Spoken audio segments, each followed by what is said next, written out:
Well, now, the House of Commons was captivated last week when the Prime Minister launched what's been seen as a thinly veiled attack on the Mayor of London, Boris Johnson, over his decision to back the Brexit camp. And there's a warning in the Sunday Times this morning that David Cameron could face a leadership challenge if the so-called blue-on-blue attacks don't stop. Well, Chris Grayling, the leader of the House, is one of the Cabinet Ministers campaigning to leave the EU, and he joins me now from Sky Centre. And a very good morning to you, Mr. Grayling. Morning. Now, do you see it in any way ironic that the initial warning when the campaign kind of began about blue-on-blue attacks, so-called, came from Downing Street? They said they didn't want to see any of that, and yet the Prime Minister seems to be the first to carry one out. Well, look, the important thing is absolutely that point. We're going to go through 4 months of debate. There are different opinions in the party. Everyone has got to go out of their way to make sure that the debate within the Conservative Party is a constructive one, an amicable one, and one that doesn't involve attacks on each other. That's really important. So you do think the Prime Minister made it personal then? Well, I mean, you can interpret the words the Prime Minister used on Monday in a number of different ways, and I don't want to kind of pick on that particular example and say that's right, that's wrong. I think going forward we've got to make sure that nobody who is involved in the debate acts in a way that is hostile to any other member of the party. Frankly, that's true of the broader debate. The country as a whole wants to make its mind up on the basis of hard facts, on the basis of proper information and evidence, and none of us are going to win support by actually turning this into a battle rather than a debate.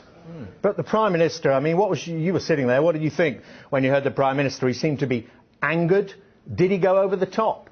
Well, I mean, he was setting out a point of debate, and you can interpret that in whichever way you want. What I'm saying is, going forward, we've got to make sure that none of us do anything that is easily interpreted as an attack on each other. We've got to be very careful to make sure, within the party and indeed outside the party, that this is a debate that is measured, constructive, sensible. And of course, from a Conservative point of view, after the event, we've really got to make sure that when the result comes in, we come together, we heal the party, we move on beyond the divisions and discussions at the moment, and we win in 2020.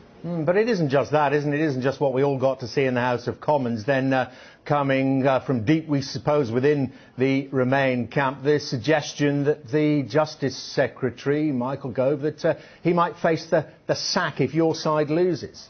Well, look, I have to say I don't believe at the moment the Prime Minister is sitting in Downing Street plotting sackings of ministers. I mean, it would not be at all sensible when the referendum is over for there to be a purge of people on either side of the argument. If we are going to come together, if we're going to work harmoniously as a party, and if above all we're going to beat the Labour Party and win in 2020, we've got to come together well, and there cannot be recriminations at the end of this. The Prime Minister has done the right thing in giving us all the freedom to debate on one side of the argument or the other, and I really admire him for doing that. All of us involved in that debate must make sure afterwards there are no recriminations. But don't you think they've been surprised? I mean, this is the other report. They've been surprised within the Conservative Remain camp about the scale of the opposition to them from within the party and from within the cabinet. Well, I'm not surprised. There's a lot of Conservatives who want to leave the European Union. There's a lot of people across the country who want to leave the European Union. I was out in the Midlands yesterday in a number of different places and getting a pretty consistent message. People coming up to me saying, we want to leave. So I'm not surprised there are strong feelings in favour of leave in the Conservative Party. But what matters is for the next 4 months, we argue our case, we set out our views, we try and win the arguments, we have the result, and then we come together. Because what we cannot do is let Jeremy Corbyn anywhere near number 10 Downing Street. But, I mean, just nevertheless, last thought on this kind of issue of it. I mean, just how important is the issue for you personally? If it turns out to be a career-defining or indeed career-destroying moment, you feel it's a price worth paying? Well, I'm not in this because I'm trying to keep my place in the Cabinet or I'm trying to put in danger my place in the Cabinet. I'm doing this because I think it's the right thing to do. I genuinely believe Britain would be better off outside the European Union. There would be far more opportunities for us in the world. It would open up new avenues for the United Kingdom and enable us to govern ourselves again. And that, to me, is more important than my job. It's more important than the role I fill in Cabinet. And I think that's true of all of us who are campaigning to leave the European Union. We're not thinking about our careers. But afterwards, and I don't for a moment think that the Prime Minister is sitting in Downing Street planning some kind of axe session. It would be hardly the best way of bringing the party together afterwards, and I don't for a moment think he's planning that at the moment. But passions are running high, you've got to admit that. We hear that the Foreign Secretary had some choice words, let me put it that way, to say about Sibyl Cash. Well, passions often run high in debate, but they mustn't be lasting passions. We've got to make sure that we stay friendly, we stay constructive, and we come together when the referendum is over. And what about this issue, though? I mean, tell me how it works with you. This idea that, and it's not an idea, it's a diktat coming from Sir Jeremy Hayward, head of the civil service, saying that ministers like you shouldn't have access to the civil servants if you're using the information on the Leave campaign. Well, I think the civil service machine, everyone's got to be very careful over the next 4 months, because government has to continue. We will have European meetings, we will have European documents crossing our desks. We will have to, as ministers, take decisions about the right way forward for the United Kingdom, even through the referendum period. And so it is really important that whatever happens, ministers can carry on running their departments, ministers can carry on doing the right job for the United Kingdom. But of course, nobody's actually expecting, when the Prime Minister is on a different side of the argument, for us to be getting kind of detailed briefings about what he's planning to do in the days and weeks ahead.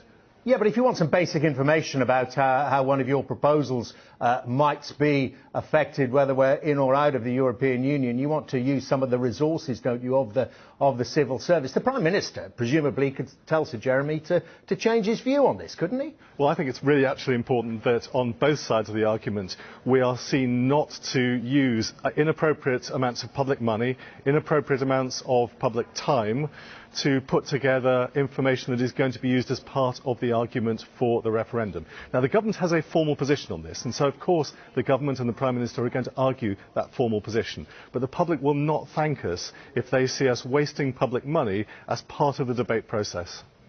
And do you accept now that, as the Prime Minister made very clear during the course of last week, that this referendum is the final decision, that there would be no shilly-shallying afterwards and maybe hoping that the EU makes up its mind? If we're gone, we're gone. Well, I'm very clear. If we vote to leave, we leave. What then follows is a discussion about our future relationship with the European Union. And of course, we will carry on trading with them. There are a whole range of scare stories around at the moment. Somehow, you know, the world is going to change in a way that's going to destroy businesses, destroy jobs. The actual truth is that we buy far more from the European Union than they buy from us.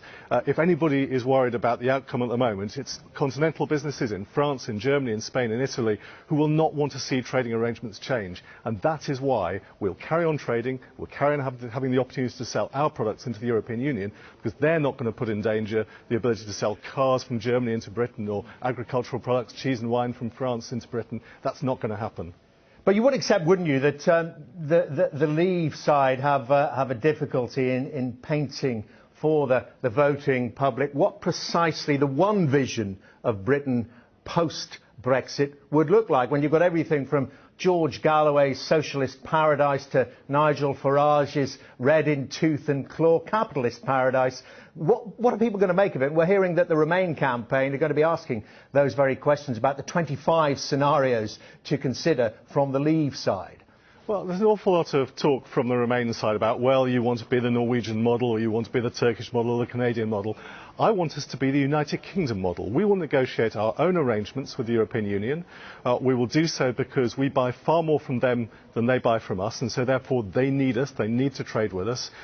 We will not accept unlimited free movement in the way that we have had up to now, but nor are we going to stop people coming and living and working in other countries in the right and proper way, in a managed way, which we don't have at the moment.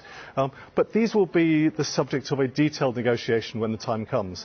But when it comes to the groups of people who are campaigning, yes, of course, there's a very diverse group of people campaigning, but ultimately it will be a Conservative government that leads us out of the European Union, that leads us into a relationship based on free trade, on a broader look around the world, on new relationships with emerging economies in different parts of the world that can create jobs and opportunities for people and businesses here.